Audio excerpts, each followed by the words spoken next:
Yeah, somebody got hit twice. So we're question: do we look all like weird and jaggy? I don't think so. It doesn't.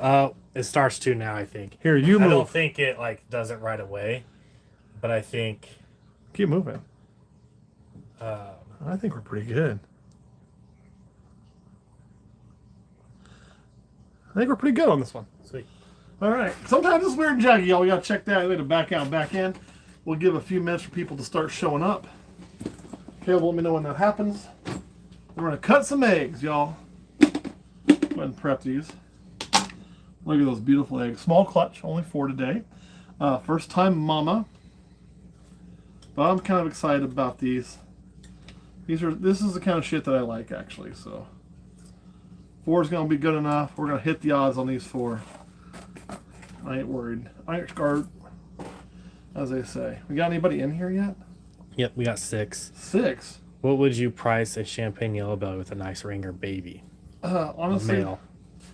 the ringer I don't think helps the price. I know that sounds kind of, they look cool. It's going to make it sell faster, but a lot of people are going to pay for the genetics, or they're just going to pay because it looks like a cool baby. Hey, look at that really quick. See that? There's a window. That's cool. You can see patterns in it. Anyway, sorry, squirrel. You know, I mean, what I'd really do is look at Morph Market and try to get some comparisons.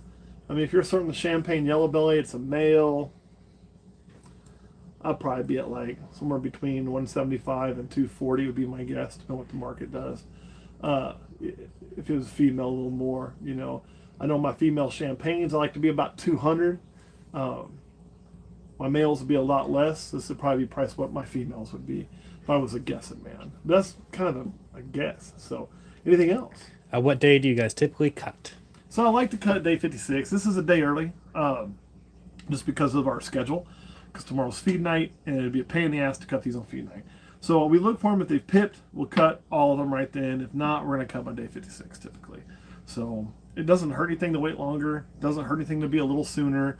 Don't be a lot sooner. I mean, I think 55, 56 is a pretty good thing. We used to do it as quick as 52, but I didn't really see the need to set the egg too long then. Here they don't hang out in the egg too long. We get better absorption. I cut one time because of a mathematical error. I think it was day 38. Yeah, day 38. And they were fine. It was touch and go. Every baby came out healthy. So I would not recommend, 9 out of 10, don't recommend doing that. But no, there was no bad things to come of it. As Caleb looks for more comments, we start cutting. How many people we got on here now, Caleb? 24. Okay, we're going to go and start talking about this. For those of you who aren't Patreon members, I mean, I'm going to give you the quick advertisement thing. If anybody's ever thought about joining and just hasn't, because you're like, man, I don't want to pay for that shit. Cool deal. Patreon has instituted a 7-day free trial. So the $5, which we have opened up now because it was listed as full, even though it wasn't, the $5 and $10 tiers both have 7-day free trials. So you can go check it out at no risk, no cost to you, and decide if you like the extra content and the community and if it's for you. If not, you got 7 days, check it out. If you like it, hang out, sell your snakes there, buy snakes from me and other people, and enjoy the community and all the extra content. Whew, okay, and they're going to be hearing me talk about that a lot because it won't grow if I don't talk about it, right? So that's going to be happening, and also we're going to be revamping a lot of what we do in August on that. So I'm really excited about that. Reason for August is lets me retire, lets me take a sabbatical for about a month and go have some fun.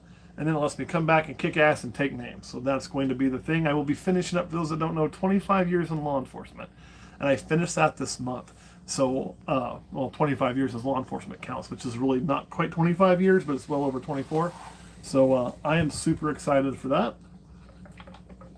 And it's going to be a hell of a good time. All right, anything else before we get to snippy? How often do you have, well, that's not supposed to be in the pairing babies? Not too frequently. It's pretty rare. You know, we are pretty cautious and careful with what males we put to what females. And we track that pretty well. It's written in big bold letters. Nobody should fuck that up here, but it still happens on occasion. We do run into a retained sperm clutch, I'd say about once a year the last few years. The male who was notorious for doing that and also notorious for throwing shitty babies, we have taken out of the rotation. Took him out 2 years ago, and he still screwed us last year. You know, we've had it where it's like, oh, that's not supposed to be in there. And then we proved that genetic to be in the male we were using, which would be like how we got into the Kryptons. And then, of course, the Hellfire project. was well, that's not supposed to be in there. What the hell is that? Which we've also proved that genetic. But for the most part, and we know that wasn't retained sperm at all. It's impossible with what was in there. We were only supposed to breed that female and never been bred to anything like that. So that's kind of where that is. Anything else? Nope. So far, nope. All right. So Caleb, you just looked up the pairing for eggs. That was all we had. So no egg loss here. Correct. Whoop, whoop. And it was a spider ghost female. Lesser spider ghost. Lesser spider ghost female. Yeah, she's over there somewhere. Lesser spider ghost female to a pastel, super inchy vanilla ghost. So the worst we're going to make here is inchy ghost. We could make some pastel, lesser inchy ghost. Should be kind of neat. I'm really excited to cut this one. We're going to do window snake first. And what I mean by window is you have this little spot here where you can kind of see through. That is, see if I poke it, it'll move. Boop, boop, maybe. It was a minute ago. That is actually the snake you're seeing. Right there, the pattern of it. You can see it moving there. So you get these little clear spots sometimes. This is the way the egg develops. I've seen some with big ones. I don't usually get those. Wish I did. They're kind of neat. But you can sometimes kind of peek through and see what you got. Like a little porthole.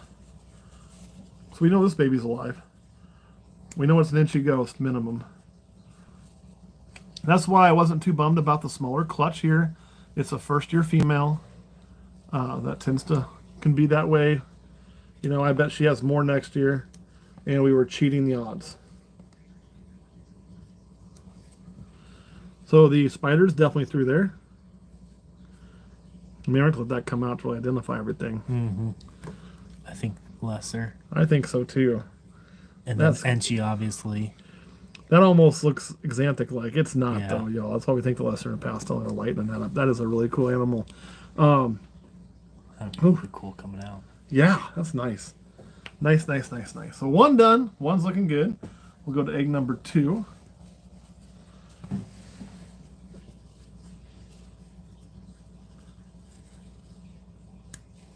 Of course, right away we nick a vein. When you do that, if you cut eggs, it ain't going to hurt nothing. It just makes for a bloody mess.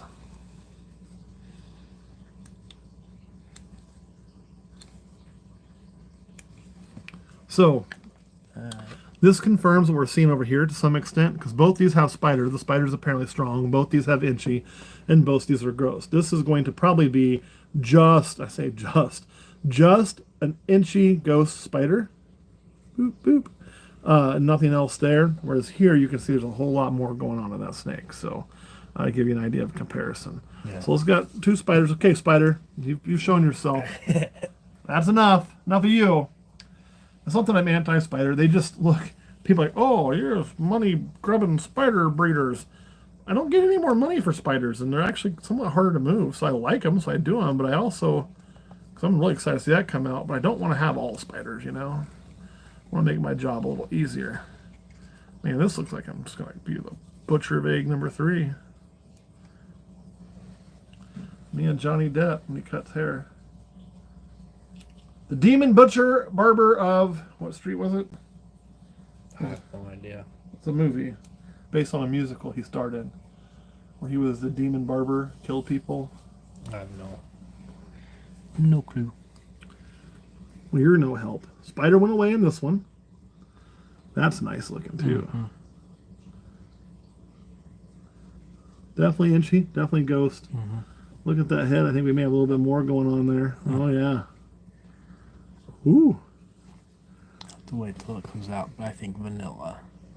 Because it's, to me, I think pastel would have a little more yellow. But it's nice to come out and color up. Yeah.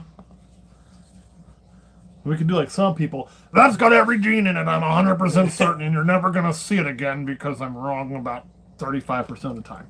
And that's not a shot at anybody. That's just, I see that on a lot of egg cutting. The fact of the matter is, anything in there, there's really no way I can say with 100% certainty. I have my best guesses, but when it comes out, we can really look at the whole animal over and do a better job of identifying it. The reason we can identify, I mean, spider's obvious. The pastel, or not the pastel, the inchy and the ghost is because there's no way to miss it. I can tell you this snake here has inchy and ghost. I haven't cut it yet. Gooey.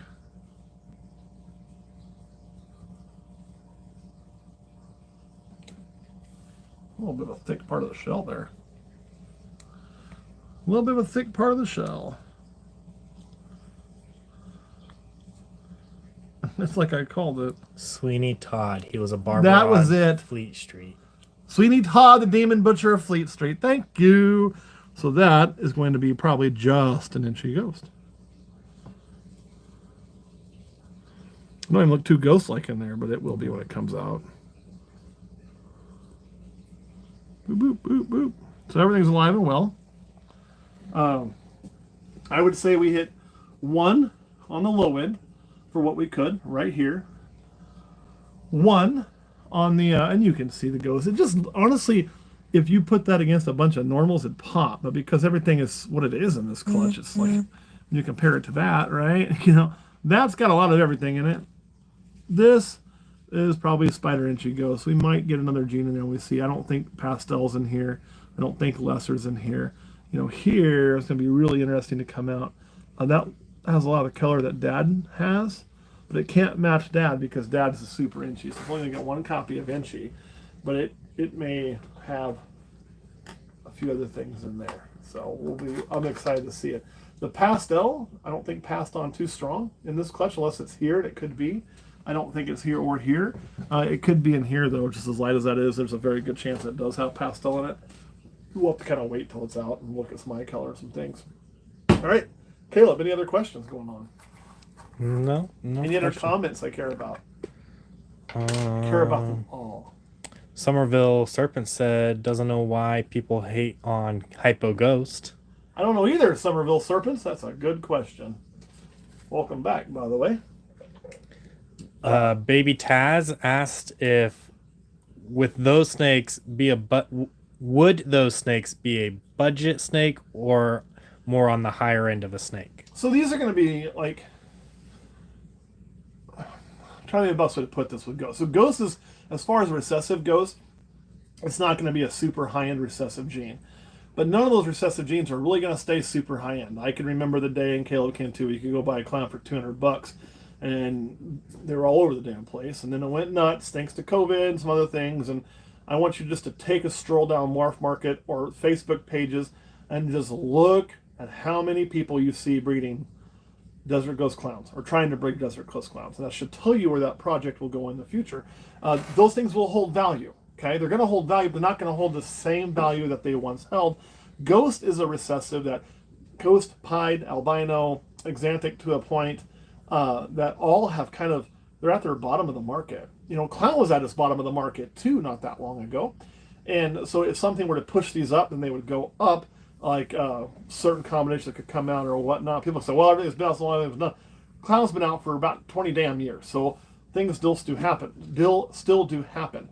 So they're not going to be at the highest end of the recessive market. However, Ghost is something that I like to have in there. I think it's going to be a really cool key player if you want to do some double recessive shit, some triple recessive shit.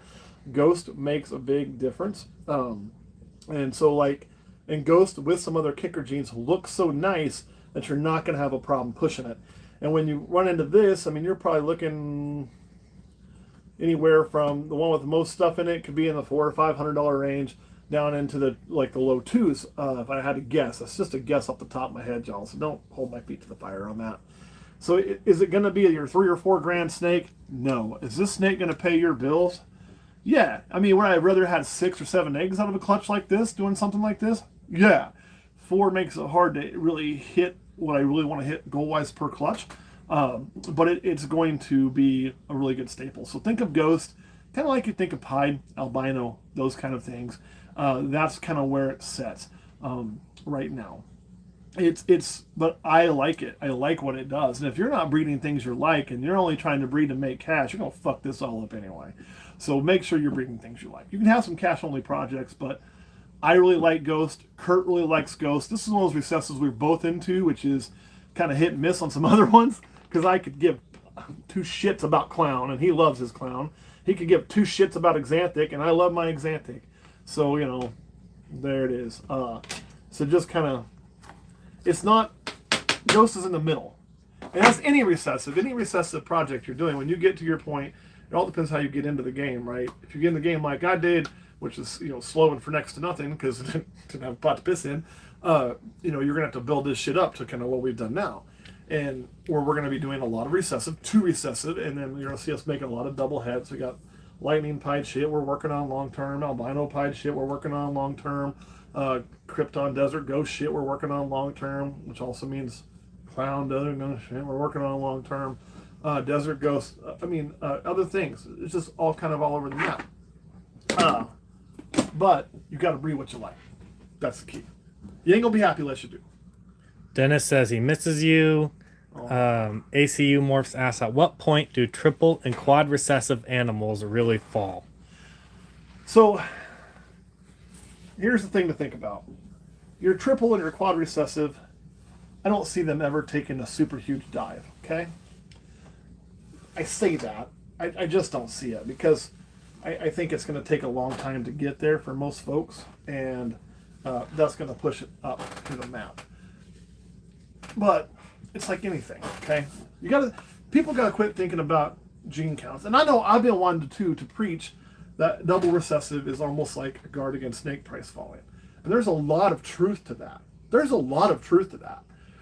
But if everybody and their brother goes out and makes the same double recessive, and all of a sudden the market's got, you can go in the market on wherever you want to go, whether it's to a show or on Morph Market or wherever you choose to buy, and they're plentiful, then the price will fall. Because now the buyer, it's just like the housing market. It ain't no fucking different. If you're in the housing market and there ain't a lot of houses, there's more buyers than there are houses, you get these weird fucking bidding wars, push houses up above the price, and the housing market goes up. But if there's a fuck ton of houses and not a lot of buyers, then the people selling get kind of desperate and start trying to lower their price and entice sellers and doing all kinds of crazy shit. This is no different when it gets to the point that there are more of those out there, and the demand isn't. If the demand always holds the same, let's say the demand is setting at, and this is, again, numbers out my ass, the demand for a double recessive, we'll call it gene AB, okay, gene AB. Gene A is one recessive, gene B is one recessive, gene AB is a double recessive that we're seeing, and the demand is, it can move 50 snakes a month in the entirety of the market, okay, because they're expensive. So there's not a lot of them moving, not a lot of them made. And when they come out there, they're selling, right? Because there's people are trying to get in, they want to get into it. There's this fever pitch for this gene AB. Well, people are buying the double heads, they're doing this, and then in 5 years, instead of being, say the demand's still 50, but now there's, instead of being only 20 in the market at a time, there's 500. See what happens? Now that buyer can go, oh, there's one there, I better get it for somebody else does? No. Now that buyer can sit and go, well, this guy's got one, and that guy's got one. And they'll walk up to a table at a show and be like, man, I really like this snake. I probably like it a little better than the one over there that guy's got, but shit, yours is $1,500 more. Oh, and so then it will fall. It's like in any gene, whether it's a double recessive, triple recessive, quintuple recessive, is going to be susceptible to the market and the supply and demand. The thing that's going to help those and why they are a good guard against that is because it's a lot fucking harder to do triple recessives and a lot more work to do triple recessives. So there's usually going to be a lot less of them. That's what's going to get there. Where that would fail is if everybody works on the same ones, and now you got a bunch of people breeding one triple recessive male to 5 triple recessive females and shitting out 6, 12, 18, 24, 30 triple recessive babies all at once, and a bunch of people are doing that, then it will fall. Because supply goes up, demand stays the same, or it goes down because all those people buying the shit out of them already have them, right? So where is that point? I honestly don't know, but that's the factors at play that will push it. However, it's always going to be more protected than something like pastel spider, because that is easy, and anybody getting into breeding can make something like that, including like my first year, So that's the best answer I got for you. Hopefully that makes some fucking sense. How many new genes do you think may be out there we don't know of? Well, hundreds, thousands, 10,000. I mean, it's not that they're out there, okay?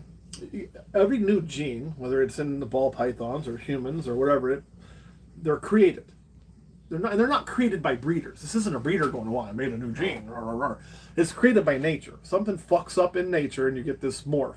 That's what a morph is. It's something that didn't quite go right for whatever reason. And if it's desirable in the world, in the wild, it's going to pass on because it's going to be a successful breeder.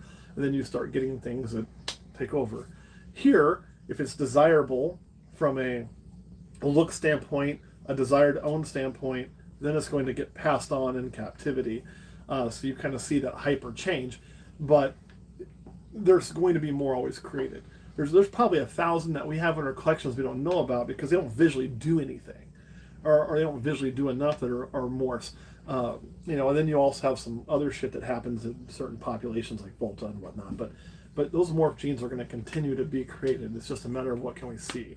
Now, if you were to look at all the morphs that are out there, I bet you could pare that list down by at least 20%, because 20% of those are bullshit at minimum. And what I mean by they're bullshit is they're the same thing as something else that's already out there. It's just multiple names for the same crap.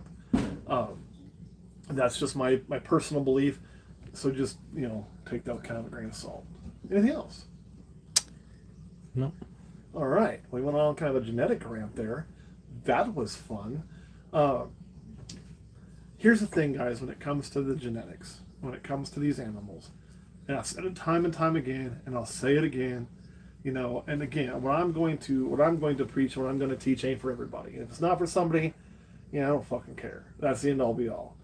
If you're breeding what you like, you're going to be fine. Even if it's not the most expensive, okay? You're going to be fine because you're going to be better at it. You're going to be more passionate about it. You're going to be able to move it, and it's still going to do what you want to do. That's my personal opinion. You know, but I'm also not in this to be a millionaire, because I don't, this is going to sound crazy, but I don't really care about money. I don't. As long as I can eat, have some fun in life, I don't need to be a goddamn millionaire. I don't need to have tens of millions of dollars. You know, I don't care. I don't fucking care. So, yeah, I'm going to do what I want to do. And I'll be a lot happier person doing what I want to do, as long as I have enough finances to live the life I want to live. And by the life I want to live is just an enjoyable life. It doesn't mean the most fancy life. Than a person who all they do is chases dollars just to put more in the bank. Like, y'all can, not y'all, but whoever's doing that, you can fucking do that. You can enjoy that shit. I'll be over here having fun. I mean, this is me. What's the best way to educate people about spider, or do you just let them rant? Some of them I'm going to let rant, because some of them you can't, you know, you can lead a horse to water, but you can't make it drink. And, you know, there are some people out there that just are so... They don't understand it, you know. If somebody's willing to listen, I'll always have a conversation, you know. But when it devolves into "you're just a dirty money," then I'm gonna fucking make fun of them and, you know, whatever. And one of the things I like to start with too on that was like, well, I hate spider because of this. I'll be like, yeah, that exists, but if we're gonna cancel spider, let me give you a list of genes we should cancel.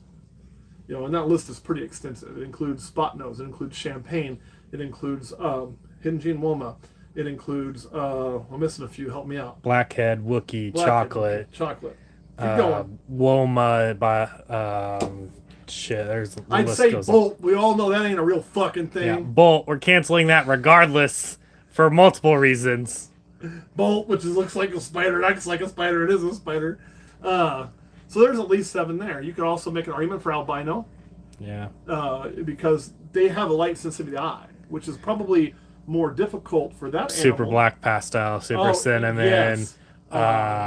caramel, desert. Desert. Just desert. Desert kind of has a good reason. If we're really going after deformities and stuff, scaleless, yeah. super belt lessers, oh yeah, lesser pieds. You name it. There's a ton of them. There's so many I could keep. And probably keep going. And people are like, well, what do you mean albino? Well, albino has, excuse me, a light sensitivity. Well, it's in a dark hole. Every time you pull it out, it's in the light. And for that animal, honestly, a light sensitivity on those red eyes, which is what's causing that, so with red or pink eyes, is worse than it would be for any other kind of animal. If I pull an animal with a light sensitivity out that's a mammal, it can usually squint, use its eyelids to block it out. Snake can't. All it can do is change the pupil dilation. So, like, there's all these animals that also have some type of issue that we forget about, and they're accepted, you know. And there are things that I ethically believe we shouldn't breed, and I don't breed, and those would be, and I'll give you the list that I don't breed, and the list that I choose not to breed would be desert, caramel, and which I've done on accident twice, thanks retained sperm, and anything in the 8-ball complex in a super form. That would be your cinnamons and your black pastels. Now, I breed black pastel, I breed cinnamon. I do not breed it to each other. The reason I don't do those things is because it's going to cause kinking and death. And to me, a spider, some of them can be a little wonky. They may have a little bit of a head tilt. And I always talk to my customers about it. And I talked myself probably out of sales just the other week doing that. But I would rather them know than go find something else later that's bad information or misinformation. Or if like I just didn't even bother talking about it, it'd be horseshit on my end. But, because it's out there. But yeah, like, that's kind of how you do it. And if somebody just wants to rant about it, it's fine. And if somebody doesn't want to breed spiders, when I talk to me about spider, I never try to convince them that they should breed spider. That's a personal choice, And when somebody wants to breed super black pastel, I just say, well, you're aware of the kinking and duck billing issues. Ethically for me, I don't say the ethically part. And if they say, oh yeah, I know about it, I'm like, okay. I don't choose to breed it because I feel it's an ethical decision. I don't want to put animals in a freezer on a higher rate than I have to. Or in my case, feed them in my crock. And that will cause that. So I don't do it. But others choose to, and I'm not going to set their moral compass for them. The only time I'm going to set a standard on a moral compass, because everybody has their own thing, is like, shit like Samson Pruitt and dogfighting. I will set my moral compass on that. That is wrong. Fuck you, buddy. Oh, and there was a video, say it to my, fuck you, buddy. So there we go. We got that out. Now, there's other people who maybe worked with him and maybe knew that was in his history. I won't even set my moral compass on them. They chose to give that man a second chance. They had the reasons for choosing that. And I respect that. But hopefully nobody's doing that now. But anyway, that's just my feeling. I don't know if David, I don't know if this is actually a thing. If it is, we're talking Kurt into getting into that because that sounds badass. What's Matt's opinion on scaleless blood pythons? So it is a thing. I saw it recently. Dang! Yeah, they're pretty badass looking. Sorry, Kurt, but we're getting some. I think they look, from what I could see, which was very limited, I thought it looked pretty cool. I only saw one picture of the head come out of the egg. It looked pretty badass, But scaleless animals look badass. They just do. And all of them, except for the ball python, has proven to be a viable thing, and I think the ball python may get there. Evidence ain't great for it right now, but I think there's still more work to do. We've had that kind of thing happen with other animals where it just took a while to figure out what we needed to do with it. So I think we're going to get there with scales. Kind of a twofer. I'm going to combine two different people's comments to kind of make it into... FX Show 1 asked, what should be my first snake? And one for me, man. Fucking Baby Taz said, if you had to give some advice about getting a ball python, what kind of morph would you say to get for a beginner? So kind of a twofer there. Okay, well, whenever I get this question to show, which is a pretty common question, it's really hard for me to say your first snake should be X. Let's talk of species. And then I say, ball python or corn would be a good way to go. First people say carpet. They can be a little more nippy when they're young. I think ball python or corn are a better choice, but I mean, my first was a boa. What the fuck do I know? And then I didn't get a ball until I already had a boa and a carpet. I did it bass backwards, right? I think Barchek said his first was a big ass Burmese. So it's whatever floats your boat really. But corns and balls are probably the best from a size perspective. From a personalities perspective, the corns are going to move a little more, but they feed so readily. They're really, really hardy. Balls are pretty hardy. If you get anything off in your husbandry, you're going to run into some feed issues and some things you have to correct. But they're pretty dang hardy, and they're pretty chill. Size is very manageable on both of those snakes as well. I think that's a big thing for your first snake. So that would be my recommendation. As far as the morph goes, that depends on two things. When somebody comes up at a table and they're asking, I always say, hey, first question is, do you intend to breed? Do you think you may breed? Are you 100% certain, nah, I don't want to breed, I just want a pet? Or do you think you want to breed? And that's question one that has to be answered. And I'm going to assume if you're here, you probably want to breed. If they say, I don't ever intend to breed, I say, well, let's just find what looks good and is in your budget. And that's what you want. It doesn't really matter. Now, if you're intending to breed, I would recommend a couple things. One, on your first project you're picking, make sure it's something you can identify. You're going to have because it does take some time to get good at identifying babies. Just look at all the posts of, I produced this clutch and it's my third clutch ever and I need help identifying this because there's 14,000 genes running around. And then we're getting answers off of pictures from some people that know, it's people that don't know. And pictures are hard to identify off of. I don't usually answer on those because I can't see the whole fucking snake and it's kind of guesswork at that point. So get something that you know you can identify those babies, or get something that involves a super of some sort, whether it's a recessive, so it's homozygous, or whether it's like a bell that's a super lesser, so it's homozygous. So you've got that in your breeding plans. Some other things you want to layer in, so you can kind of see what those combos look like and get your feet wet. It's not the best way from a money standpoint, but it is definitely the best way from a learning standpoint. If you want to do it on a money standpoint, then you're going to have to do a larger investment, and I would recommend going with a, females first and getting at least a het recessive. That's a more expensive recessive, like maybe a het sunset with a couple of easy to identify kicker genes, like a lesser inchy, or inchy can be weird, depending what the combo is, like a lesser pastel or something like that. And I'd probably get a couple of them if I was going to breed sunsets, and then I'd wait a year and buy a visual male. So that's how I'd do it. Next. God, I like when you guys ask questions, man. This makes it fucking fun. David says he thinks a 007 Golden Eye scaleless blood python will look badass. Awesome. Okay, I'm going to tell you a little dirty secret here. When you say 007 Golden Eye, I have no fucking clue what you're talking about, because I think of the video game. I know my ball python morphs, especially what's in my collection I work with, and I know my rattlesnake stuff. But other than that, like, I'm not really strong in my reticulated python morphs. I'm not really strong in my blood python morphs. I'm not strong in my boa morphs. Kurt works with boas. So, like, for me to know what that would actually look like, I honestly have no clue. Matt Garabrandt would be a great person to talk to, though, because that dude has a clue. That guy knows his shit on these. So, next up. And I'm sure you're right, David. I honestly am thinking James Bond, the scaleless snake. That's what I think of. What would you recommend for a DIY rack system for someone wanting to build something budget friendly? Are you talking about like material wise? I think is what they mean, maybe. So we did our first one set of melamine. It's very budget friendly. It'll work. It's not bad. You want the melamine that's got the coating on it so it doesn't swell up and fuck everything up. Understand that you're going to get that. You're going to build it. You're going to use it. You're going to like it. Then you're going to touch one of these metal racks or one of these designed XPVC racks, and you go home and be like, I fucking hate this melamine thing, and then you're going to want a new one. Just putting that out there right off the get-go. But yeah, it'll work. It'll get you started for damn sure. I mean, we did. If you go back and you look in some of the very, very first Olympus Reptiles videos, just look at the oldest ones, okay? Watch one of those, and I think as the camera's looking at me, it'll be on my left, there is this long rack that is made out of melamine. I was its at least third owner, and that was at least its fourth location. And by then the melamine had started to sag. I had to brace it and do some things. I had to bolt it to the wall because I wanted to fall this way. But you know what? It's now in its next home, and that guy is still producing snakes in that. So to say it can't be done is a fallacy. So melamine would be a good one. The plastic coating is important. See, prices are all over. What's a good price for a ball python budget friendly? Depends on what budget you have. I mean, you can go as low as a $20 normal, but I like to tell people they look at that and they want to be in a budget. One thing to remember if you're buying a pet is what you spend today is going to pale in comparison to what you're going to spend over its first few years of life, putting rodents in it, putting new litter in it, putting the water in it. So get something that you're going to enjoy opening and looking at, okay?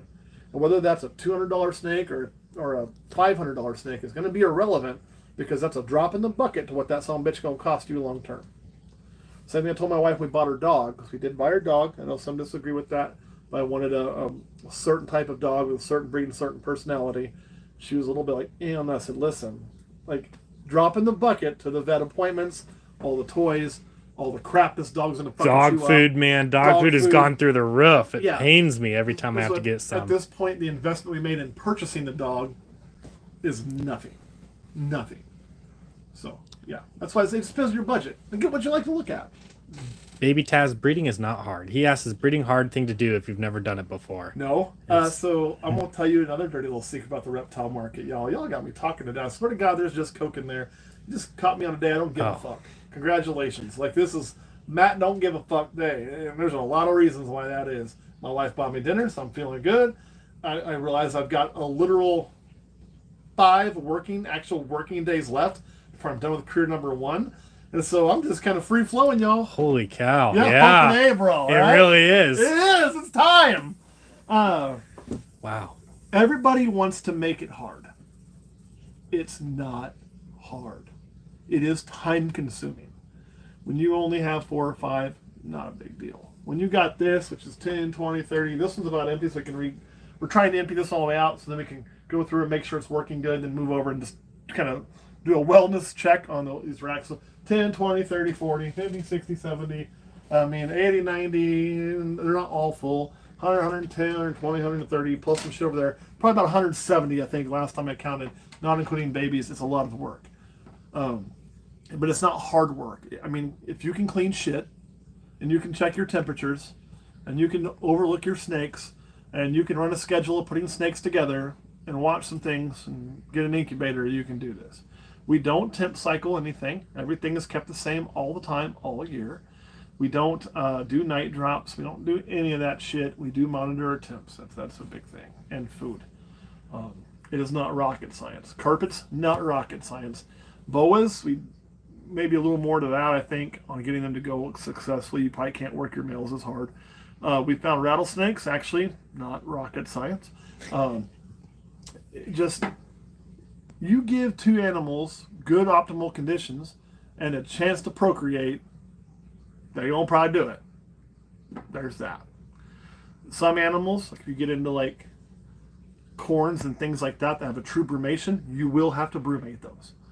But I don't even brumate my rattlesnakes, and they have a brumation. I fucking don't do it, and they feed all year, and they breed great, so hell with it. Skylar asked what type of dog did you get? Is that Skylar, whose mom I just met? Yeah, well, it was her mom asking for Skylar. Gotcha.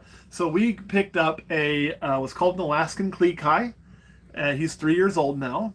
He is our buddy. We don't have children, so he goes everywhere. He does technically qualify for a service animal for my wife, which is pretty awesome. So that doesn't mean we take him everywhere, because if I took him, even though I could legally take him into a restaurant, if I did, everybody there is eating dog hair. So I don't, because he does shed massively, and for what our needs are, he doesn't need to be there. But I wanted that dog because she wanted a larger dog, and she really liked like the huskies and things like that. And I was like, fuck that, I don't want to travel with a goddamn husky. So this is kind of like, think of him like a small version of a husky, just as vocal, just as smart. You have to give him jobs to do, all those things, or he will destroy everything. So you got to work with him, and he is a great dog. Solid white dog, a little bit of a cream color to him actually as he's gotten older. Double coated, short hair. You wouldn't know it by the amount of hair comes off of him, and ice blue eyes. And his name is Mr. Beauregard Jangles. We just call him Bo. So money's not an issue. What reptile are you buying? Fucking Komodo dragon. I mean, if money's not an issue, somebody's gonna say you can't legally get that. If money ain't an issue, I can, motherfuckers. Yes, I can. So it'd probably be a Komodo dragon. Why? I'm not really a lizard guy. I'm more of a snake guy. Ooh, wait a minute. God damn, I may have just changed it. But that would be one that's on my list. Just because they're the thing I was enthralled with as a child. They're the thing I remember chasing Steve Irwin up a tree and biting through his boot and all of that. And I was too young and dumb to think, well, how come his cameraman ain't dead? Yeah, shit, that was all kind of not staged, but like, there's some camera tricks there. But anyway, that Komodo dragon would probably be it. If not a Komodo dragon, I would love to have an Iranian spider tail viper, but it would need to be in an enclosure that gave it a chance to do what it does, which would be have birds come land and watch it catch birds and shit and run that tail through the rocks, because it is just awesome. If you've never seen it, Google that show on YouTube. Iranian spider-tailed viper. Oh my god. Will you be doing another show in Lincoln, Nebraska?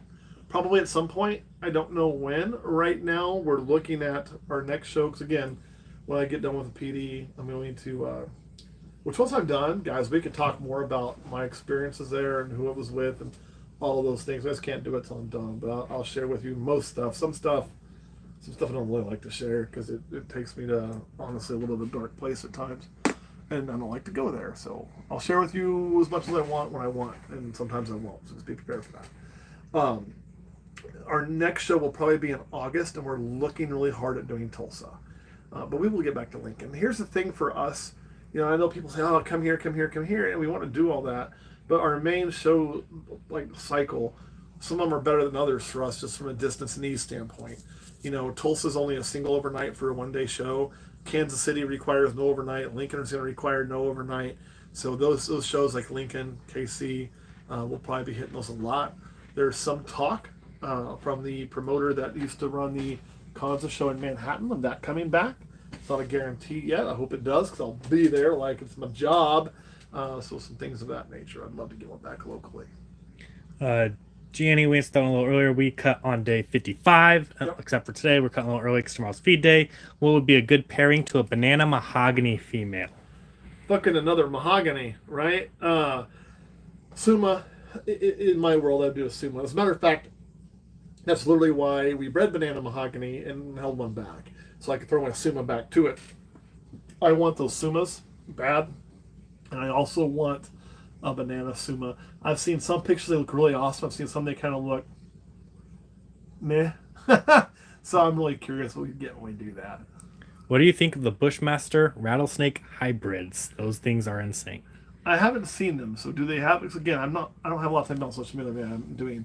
Do they have a rattle? That's what I'd be curious about. And Bushmasters they're a snake not to be fucked with too much. To be honest, that is a bad attitude, some bitch. So I don't keep any Bushmasters. I love my rattlesnakes. I know in the venomous world, everybody wants to measure their dick by their king cobra, but That's me. I know that is you. That is me. But for me, it's just like maybe not a king, but I would love a cobra. it's like everybody, oh, look at the king cobra. Okay, cool. I guess this is not my thing, you know. I'm sure people say that about rattlesnakes too, but I haven't seen it, so I do want to know. Let us know if it has a rattle. I'm very curious. Is $100 worth it to buy a normal ball python? Only if you get 5 of them. No, I'm a caveat to that though. If it's an adult female proven breeder and you want that animal that lays 7 to 9 eggs a year, and that's what it does, and you're like, you know what, I want to have this around to like prove out some things. Like if I don't know when I was in a male, throw it to her so I kind of figure it out, or some shit like that. Then sure, it's worth it. But if it's a baby normal, no, don't spend $100 on a baby normal. That is, in my opinion, overpriced. What would you? American pricing. You could be somewhere where that's normal, but here I don't think it is. What kind of male would you get for a ivory female? Freeway, or a super gravel, or a super asphalt, with some other shit in there. I like doing that pairing because, again, you're taking out the odds. As a matter of fact, one of our next egg cuttings is that pairing. Not one of our next ones. We just pulled those, didn't we? Yeah. Yeah, we just pulled those. We got 7. Wasn't that it? Yep. And that's what we do there. It's because you're going to get ivories and you're going to get freeways, and ain't no fucking around. And that's kind of what I like. FX, we sell snakes on Patreon and Patreon only, except for now we're going to shows, so you can also see them at shows, but Patreon if you want first dibs. Patreon gets first dibs, and you get a 7-day free trial right now, so go check it out, please. Jeremiah said, I'm moving next week. I only have 2 clutches in my incubator. What do you recommend on how to move them safely? Is that Jeremiah Shimbry? Yes. Oh, man, I didn't know you were moving, buddy. That is tough. Let me ask you this. How far are you moving, dude? I mean, I gotta wait for you to answer that, I guess. Yeah. So while I wait, because there's a bunch of other questions, I noticed that breeders will take the eggs from the mother. Do you have to do that, or can you just leave the eggs with the mother? You can leave the eggs with the mother. You can do maternal incubation. However, with that being said, I don't. There's a couple of reasons. I think maternal incubation is actually probably going to be harder than here because, you know, we have to control that to make sure the humidity can be right. Now, there's a lot of room for error in maternal incubation because she's going to do a lot of the work. But if it gets too low, they're going to dry out no matter what she does. If it gets too hot, she can't cool them down. She can heat them a little bit with some body quivering and whatnot. So, like, there is some parameters you still have to maintain. It's not going to be just as simple as we're just going to maternally incubate them. It'll be easy. The other thing is, it's a little hard to get those moms back on food then, I think. So we like to pull them, put them in the incubator, get them back going, get them ready for next year. That way, if there's a little bit of a struggle getting them back on food, we got more time to address that. And also, I think our hatch rate would be a higher success rate doing it that way. Sam said, just moved to Ark City, Kansas from Texas. Whoop, whoop. I'd like to check out your facility if you do that sort of thing. Yeah, fuck it. Hit me up. We're more open to doing it if you're a Patreon member. Just throwing it out there. You may already be. I don't know the different. The names are always the same, you know. Monty Pythons asked, "What's up with breadless? Any for sale? Breadlies, carpets." You know, here's the funny part. Before I answer your question, like Monty Python, like the name Monty for a python, is so done. I shouldn't chuckle at it, but it makes me chuckle every fucking time still. So good job on that. We don't have any for sale. We just literally got our first Bredli, and she's got some size 2 already, but she's nowhere near breeding yet. currently right now she's in quarantine. We'll move her to like a more of a display cage, and then we'll breed her as soon as she gets to size. But it's not a big rush. Those carpets are kind of a side project for me. I just like doing. But we're gonna cross her to our jungle jack male. So sorry, you purist. I ain't gonna fucking do it. Are you moving towards? Oh, that's another. Are you moving towards triple recessives? Me? You know, I don't have anything I'm doing triple recessive right now. Look, a lot of people you see doing that at a high rate. You know, I'm gonna pick on a guy right now because who everybody thinks of is gonna be like Justin, right? Canova, JKR, whatever the fuck you want to call him. He's gonna do a lot of that, but that's been something that, honest to God, guys, he's been doing for a very long time to get to that. There's a little army back there of animals that none of us really probably see that can do that. That those projects take a bit. Before I'm going to start trying to do triple recessive stuff, I would probably get to double recessive and then take a female and use my double recessive male to breed to it to get the triple recessives and work that way. You know, and it would most likely be something like if I have say I have a snow female down the road, which is Xanthic albino, right? And I've got a lightning pied down the road, which is an Xanthic pied. I could breed those two together, which would give me then, right, we're all tracking along, Xanthics, because Xanthic is in both, that are double het, and then I would breed that back. That's probably how we would do that if we wanted to do it, just to increase our odds. So we're only having to play the hets on a couple things. We're making double recessives in the meantime. So, are you guys going to be coming to Daytona this August? Probably not this August. This August is going to be a little full with the change. For me, we do want to get back to Daytona sometime. I'll actually be in Daytona in July, but not for Reptile Show. I'm just going to be sitting on the beach, getting fucked up, hanging on my brother who lives there. So, but yeah, we'll get there at some point. Probably not to Vend, though. If we go to Daytona, it's a little far to Vend for us. I don't really like to make... So there's only so long I want the animals in the display tubs. If I were to take it to Daytona to Vend, like, that's going to probably be too long. So if we were going to Vend a large show, a large 2-day show, for us, it's probably going to be Tinley, because we can get to Tinley in a day pretty easy, or Arlington. Whereas Daytona is a 2-day drive, plus 2 days at the show, plus 2 days driving home, where now you're worrying pretty hard about dehydration issues and having to deal with that and make sure you don't run into that. And a lot, where if I do something like Tinley, it's 1-day drive, 2-day show, drive home right after. So I can knock that down to about 3 days instead of 5 or 6. Do you think Gila Monsters is a good beginner venomous reptile? Yeah, actually I do. The reason being, but here's the thing, and I keep Gilas and I keep venomous snakes, right? It is 2 entirely different ball games. I will tell you though, is a Gila a good first venomous? Yeah, I guess in the fact that A, it won't kill you. Nobody's died from a Gila. You were going to wish you died for a while, but nobody's died from one that I know of. And B, they're pretty not very bitey. I mean, we still use a soft restraint on them. I mean, I'm not, but we're going to make sure, because getting bit sucks. And I know it's like, oh, I've seen people hand raise them from the time they were born, and it's pretty fucking kick ass. We didn't get the chance to do it with ours, so we're always going to hold them in a way that, sometimes I just scratch them without holding them. I do that depending on their attitude and mood. But it does not in any way, shape, or form prepare you to have a venomous snake. Like, to make the leap of, well, I've kept Gilas, so therefore I'm ready to keep a monocled cobra, is a bad leap. It's a bad leap, guys. That is 2 entirely different balls of wax. You can make the leap of, I've kept rattlesnakes, I learned how to do that, and I would like to get into cobras, so now I'm going to go over to this guy that I know that's got some cobras, hang out with him a bit, learn from him.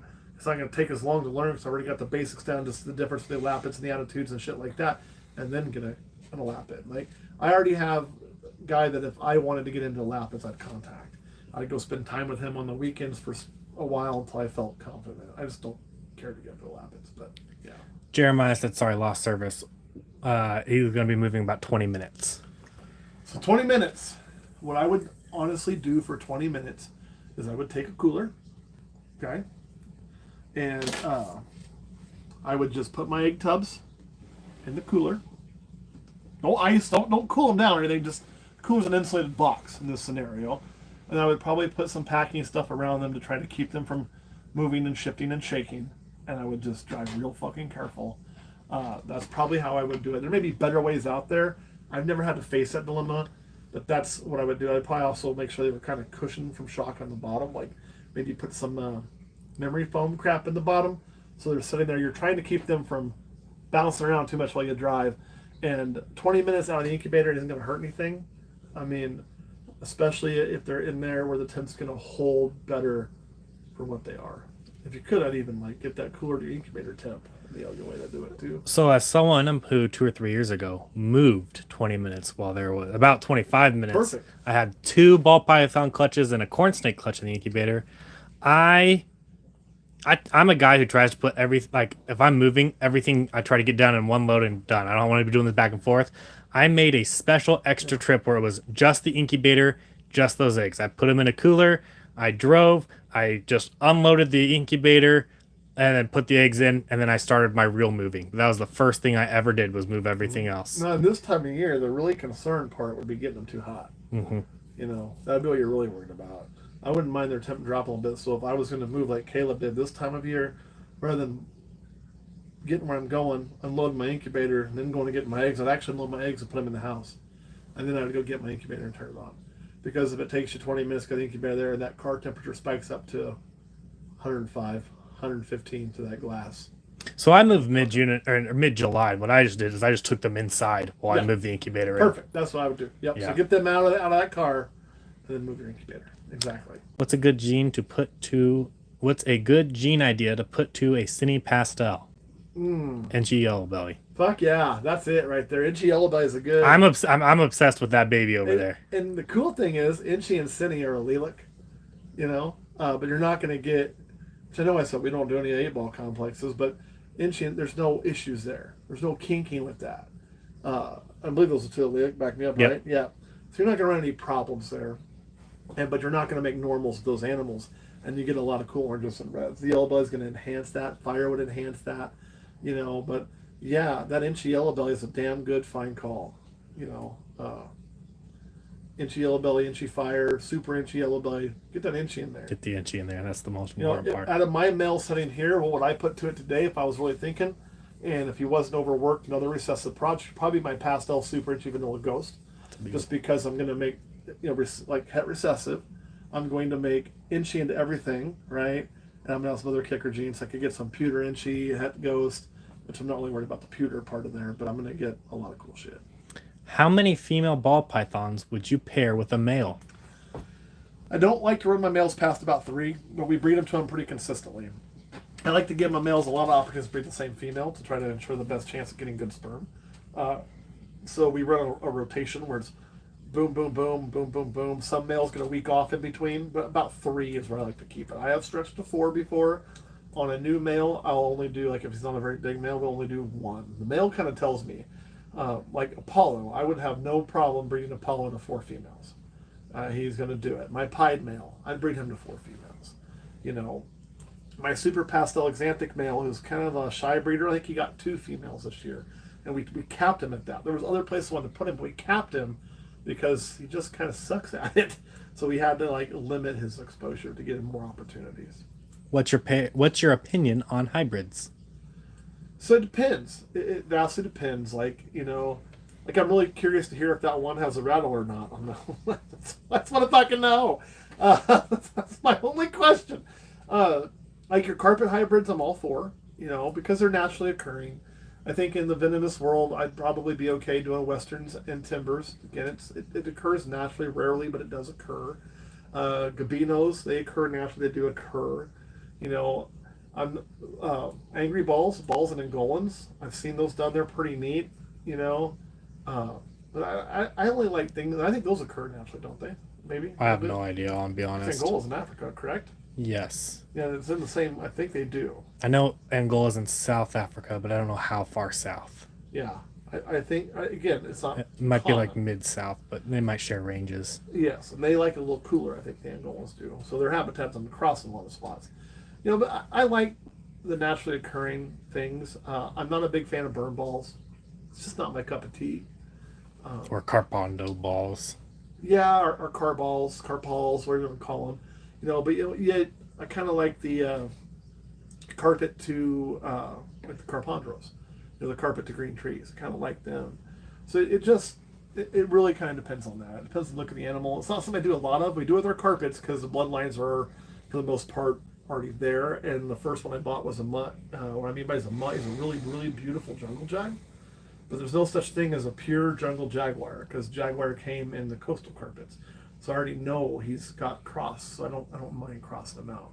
And those, I mean, we can't even import a true line anymore anyway because Australia, they told us to go fuck ourselves on animal exports and imports.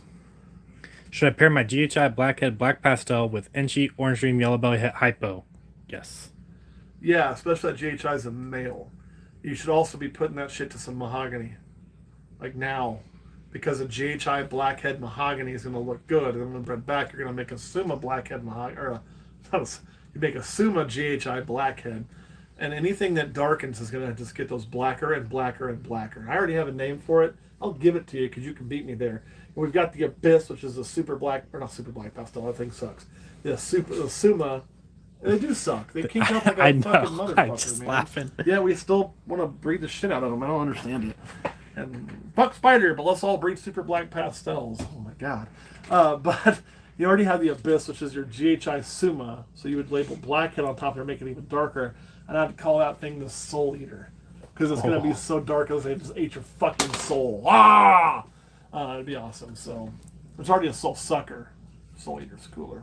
Is it common for breeders to underfeed hatchlings until they are sold? Will this stunt their growth and cause issues for breeding? I just bought my first pythons, and I feel they are small for age. So I don't know if it'll prevent breeding. I don't think I've really ever heard it doing that. It can slow the growth, obviously. They'll catch up pretty good, typically, if you feed them really well. I don't think it's typical. I think what we do here, I think, is pretty typical, right? And I'll tell you exactly how we feed things, in like our holdbacks, like we'll have a big tub of baby rodents, or rodents for baby snakes come up. Okay, big old tub of them. Whatever Caleb tells Kurt to bring, I need 100 in this or 200 in that. That's what Kurt's going to bring. If we're short, we may skip like half the room each time for a few weeks if we need to. It's pretty rare, and then we'll get back to feeding everything every week. We feed ours every week if we can, which is what we do most of the time. However, Caleb does most of her baby feeding right now, and what he'll do is he will go to my holdback rack first, and my holdbacks get pick a litter. So he's going to look at that holdback like, oh, this is the size of meal it needs, and feed it, right? So they always go first, plain and simple. And then we go to the rack of stuff we're raising up to sell, and they get what's left over that's appropriate size, which does mean sometimes larger snakes are getting a smaller meal. And he'll change the order up in there when he feeds. Maybe he'll do this rack first this time, next rack first next time, the next rack first the next time. That way it's not always the same snakes getting the slimmest of the slim pickings, but they all get fed. But I won't tell you it's always a meal the medium size of their girth, just because we're feeding them what we got that's up here. But they should, I don't think breeders should purposely, slow feed their animals, that's just not my thing. So if they're very, very stunted, that would be a curiosity to me. And but honestly, my ones I'm going to have for sale don't grow at quite the same rate the ones I'm holding back, assuming both feed really well, because those do get first pick. And I think that's reasonable. It would be really hard to go through and label every one. When we only have like 20 of them, it's easy. I need this size, this size, this. Now it's like, I need to feed this many babies. I need to feed this many adults. And the same thing happens in our adults. We bring up all this size. We're kind of picking as we go. Sometimes the last rack, it's like, well, you could take bigger, but this is what's left. This is small. Well, I could have done a medium here. And then we'll rotate to make sure they kind of get what they need sometimes. Opinion on the entire DG situation? You know what? Don't lose sleep over it, y'all. Let me put it to you this way, okay? And I'm not saying the testing is wrong, so don't anybody misquote me on what I'm about to say. I'm actually really interested in it, and I've reached out when I get back. I'd like to have one of the doctors that found that on, and he's said he'd be willing to do that if we get a chance. Just kind of see the schedule. So I'd like to pick his brain on a lot of shit, actually. So the testing is correct. I don't doubt that one bit. That doesn't mean you should change a fucking thing about what you're doing. Desert Ghost is not a new gene. The newest genes like Paint, Sentinel, there's a few others, we're still really new on, Sunset's not that old, really. There's new recessives out there. I know I'm missing a couple. Desert Ghost has been around for a very, very long time. It just saw a resurgence. We've seen that in other genes, too. So my point that I'm making is it's been bred like a traditional recessive with a really high success rate for a very long time. Or are there times when it does weird shit? Yeah. Yeah, there is. Uh, but most of the time, it's going to breed pretty true. Now, why all that is, I don't have the foggiest. But if it was really that much of a difference, people would have been reporting this for a long time. It wouldn't be, yeah, man, I'd occasionally think they should all be desert ghosts, and I get one that's not. That's weird. Or it wasn't a visual, and here I got these desert ghosts. I didn't even know what was going on, or a visual to het, and I got no. You'd be hearing that if that was going to happen half the time. You'd be hearing it a lot. You would have been hearing it a lot for the last 10 years, and we haven't. We're just now kind of hearing that, yeah, that happens every now and then. It's weird. Well, now we know why. So, just do it like you normally do it. If you want to get your sheds tested, go for it. Ain't gonna hurt nothing. But the only thing I would caution you on is buying het desert ghost stuff now. And this is the old untrusting, cop in me here, right? So, what I mean by that is I would want to see parents, or I would buy from people that I trust or know or I've talked to or have seen that have been around a while. And the reason for that is it'd be really simple for a fly-by-night thing to come in. And this isn't fair to new people. We all got to start somewhere, I know. To come in and be like, oh, yeah, it's Het Desert Ghost. And then 3 years later, when it doesn't prove out, be like, oh, mine must be B and yours must be A. That's why that ain't working. Shit, or we're missing the magical third gene that we don't know what it is yet. So just be cautious with who you deal with. That's about the only change. Otherwise, just do it like you've normally been doing it and you'll be just fucking fine. Are you planning on changing out the rest of your racks for ARS racks? Nope. But I probably will eventually change out the rest of them for Freedom Breeder. So that's not a knock on ARS, but I'm going to make sure I give a shout to the company that I've got from. So this is what you're looking at. It's not an ARS. It's a Freedom Breeder Pro line. And man, I fucking really like this thing. And look, these racks are great. And I'm in no hurry. These are going to stay around. I'll probably do another one of these in the next year or two. We'll see when the time comes and to start revamping the room. And then we'll slowly but surely start replacing things because of age. Probably 2 of these eventually. I do really like it. I really like the Pro Line series. I mean, I've used the traditional ones in other places. I've used ARS, and I've used Freedom Breeder, and I like these. They're really easy to pull the inserts out if you need to. These can be replaced pretty easy. All the plastic parts you can replace. I love the versatility if I wanted to make that across 4 and have them be FB40s, I can. As a matter of fact, our next rack we do will probably be partial FB70s and partial FB40s. So those kind of things are really nice. I like the tables in it. They're great. We probably will eventually we will be buying something like this from now on. Probably these. So Freedom Breeder, if you'd like to let me help you out along with Brian Cusco there, I'd love some free shit. Just kidding. Cusco does a great job. Renee, I feed the babies a variety of between pinky rats, fuzzies, sometimes soft furs, sometimes adult mice, but typically pinky rats for the smaller ones. Now, I did read a new study, which I need to go find again so I can reread it, but I read that a mouse or soft fur of the same size of a rat that doesn't have fur. So if you have a pinky or a larger, smaller fuzzy, that the equivalent in mouse or African soft fur is actually more nutrient packed. And that wouldn't surprise me because as a rat is born, a pinky has got a high percentage of water. So you probably get more nutrition in the other one that's going to have probably more calcium in those bones and bone content. However, too, some of those babies will store the hydration, so that higher water content in those animals can be helpful as well because they will get some moisture from their food. Do you think it's insulting to ask for a shed test of hets from other breeders than expect the same price if it turns out to be 100% het? Okay, read that again. Do you think it's insulting to ask for a shed test of hets from other breeders than expect the same price if it turns out to be 100% het? Well, I guess I'm confused. Do you understand what they're trying to ask? So I think they're doing it one of 2 questions. One, I think maybe they mean if it's a 60 or 55% het or whatever. I had that backwards. 50% het. Is it insulting for them to? I would say yes, because you're asking them to spend $50 to get it tested, and then now it's 100% het. Well, 100% het test worth more anyways than a 50% het. So I mean, if I have to pay for the test, and it proves that 100%, I think I have every right to raise my price. Now, if you're asking if it's already 100% het and you don't know them and you're asking for a shed test to prove it, yeah, I still think they should charge more because they paid to have it tested to prove it What to I you. would tell a client then, honestly, if it was me, is like, look, I know it's 100% het. I don't need a shed test. I've bred it. I can show you the parents. So if you'd like a shed test before purchase, what I'll happily do is I'll save the next shed.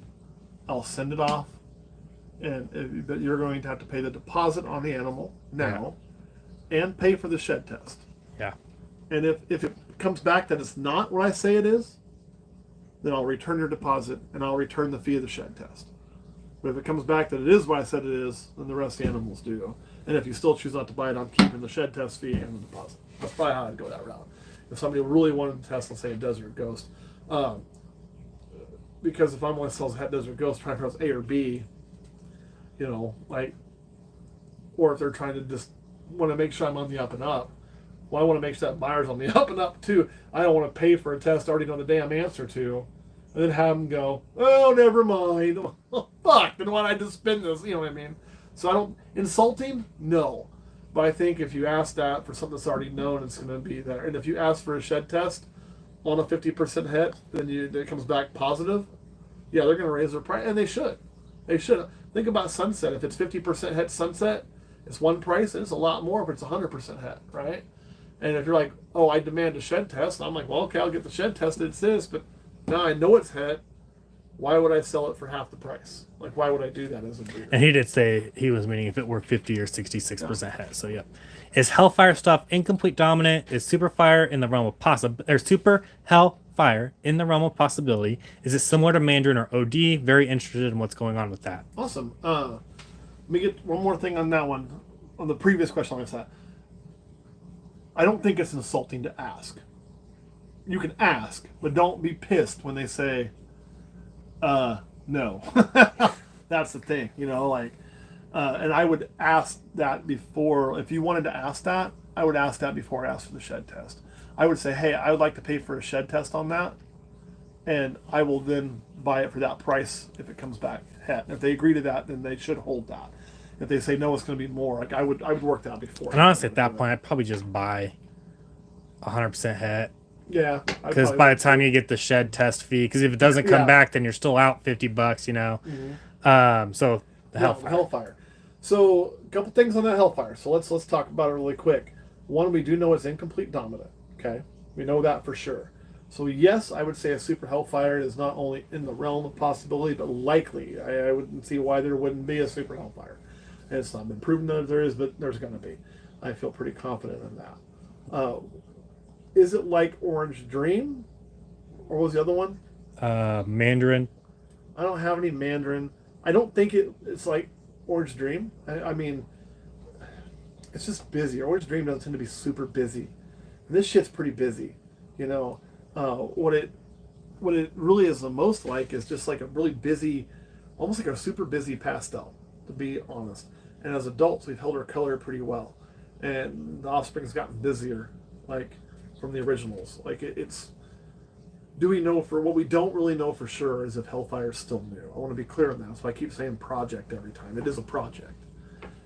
Hopefully we'll have some better ideas this year. I don't expect a full answer this year to be 100% this is the way, as Mandalorian would say. Please don't sue me, Disney. I'm going to go to your parks and spend money. Don't sue me for using Mandalorian. Where we will get our truest answer, okay, is we have a couple clutches coming that are Hellfire with Super Pastel, right? So I'm hoping to hit the combo. It would not surprise me if that combo looks like a funky Super Pastel, okay? It may look like that. The trick would be to take a male then, hold that back, and then breed that. And when we do that, we will probably not breed it to a Hellfire, not breed it to a Pastel.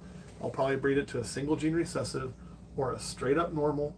And the reason for that is going to simply be to see if I hit another normal at all, then we know that it is not the same gene. Because if it's a super, if it's a Lilac with Pastel or another line of Pastel, then every baby should be a single gene combo from that. And that is where we'll get our final answer, y'all. So it's going to be a few. before we have a final answer on that project. We will part with some of them. They'll be priced kind of in the in-betweeny land of, hey, is this new or hey, is it not? So if you're a gambling man, it's a good chance to jump on it. If you're not, then I understand. And I honestly don't have the answer. I mean, I don't. But that's kind of what we're looking for. I mean, I'll pull one out if we got a second so you guys can see for yourself. And like, Hypo, I think, is a slept-on gene. It is awesome in a lot of combos. A lot of people work with it.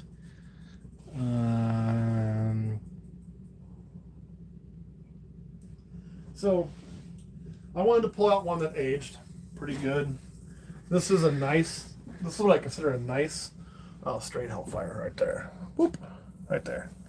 For comparison purposes. Yeah, I should have said you in here. You know where's one of the older pastels we're trying to sell? Over here, if you want.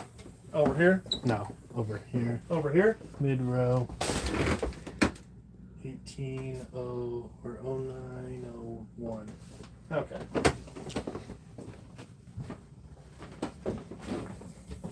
Now this one's a little smaller than this Hellfire, but this is a nice colored pastel. There you go. I mean, there's that. I mean, so like, no, this one's already sold. This is Chris Kansas. I need to reach out to him. He's gonna plan a trip here soon. Pick that up and another animal. Really kick ass. It's one we actually gave away, I think, that he won.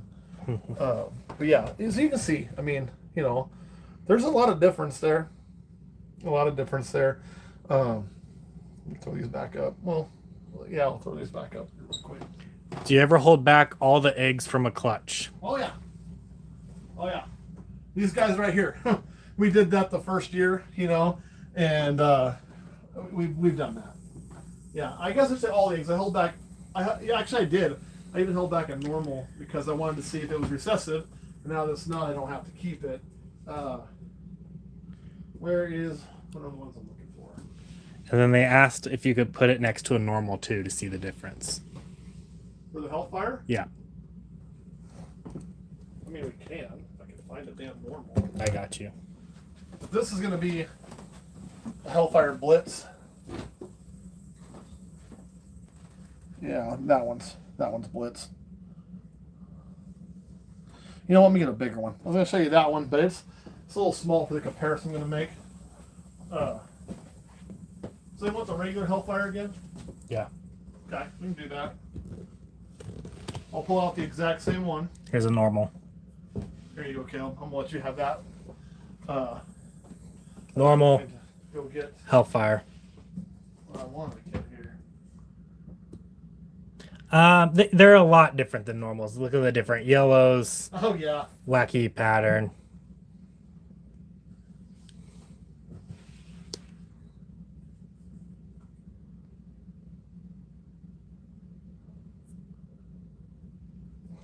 I have a female ghost G stripe. What should I breed to it? Next year I'm going to breed a clown xanthic to her. But this year I only have 3 males at that age. I have a lesser pastel head xanthic. Honestly, I'd do the banana fire pastel to that. So here's one with Blitz. Just look how much more that blown out the eyelets are. Okay, and look at all the flaming through here. Keep that in mind. I believe my other one's over here. Isn't it? What? Yeah.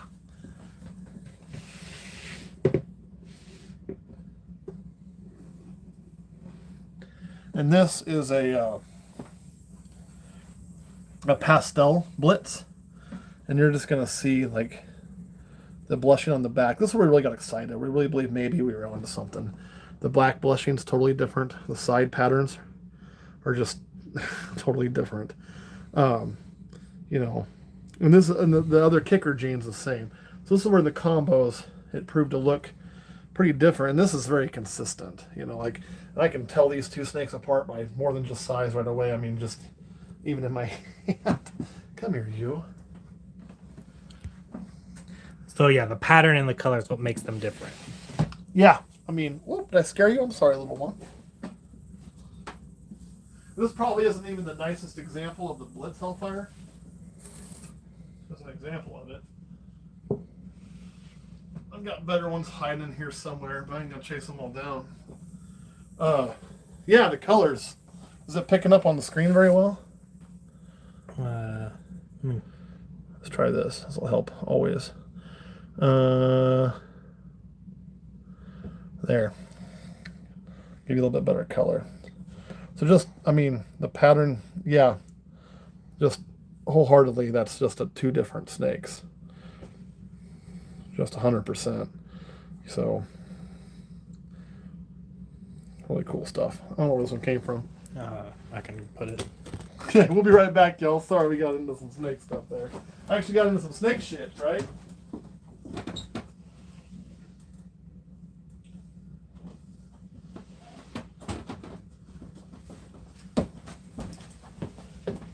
Oh, it's probably my favorite one right here. This is one that is probably my favorite one. Some of the others, so the Hellfire is so wild on some of the pattern, it can make you think Blitz is in there when it's not.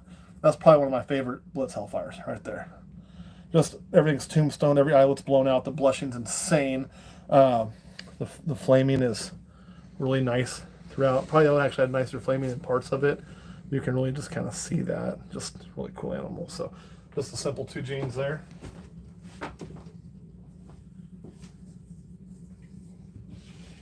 All right, close that back up. All right, any more questions? We hop up off here, slide over to Patreon because it's getting a little late. Doesn't look like it. All right, guys, thanks for watching. We'll see you all next time.